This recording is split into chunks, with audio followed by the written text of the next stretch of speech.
স্থানীয় সময় শুক্রবার বেইজিংয়ে চীনা প্রেসিডেন্ট শি জিনপিং ও মার্কিন পররাষ্ট্রমন্ত্রী অ্যান্টনি ব্লিংকেনের মধ্যে বৈঠক হয়। এতে দুদেশের বিদ্বেষমূলক সম্পর্ক কাটিয়ে ওঠার বিষয়ে একমত পোষণ করেন তারা। পাশাপাশি পারস্পরিক সম্মান প্রদর্শন এবং দুপক্ষের জন্য লাভজনক সহযোগিতা খুঁজে বের করার আহ্বান জানান শি। তবে শীর্ষ মার্কিন কর্মকর্তার সফর শেষ হতে না হতেই তাইওয়ান প্রণালীতে বিমান অনুপ্রবেশের অভিযোগ জানায় তাইপে।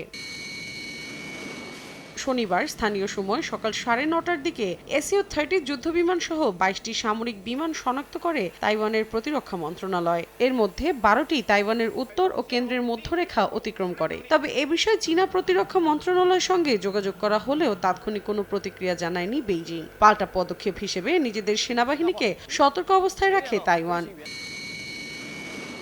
তাইওয়ানকে আগে থেকেই নিজেদের অংশ বলে দাবি করে চীন। অন্যদিকে নিজেদের স্বাধীন রাষ্ট্র হিসেবে দাবি করে আসছে স্বায়ত্তশাসিত দ্বীপটি। মৌসুমী সাথী, সময় সংবাদ।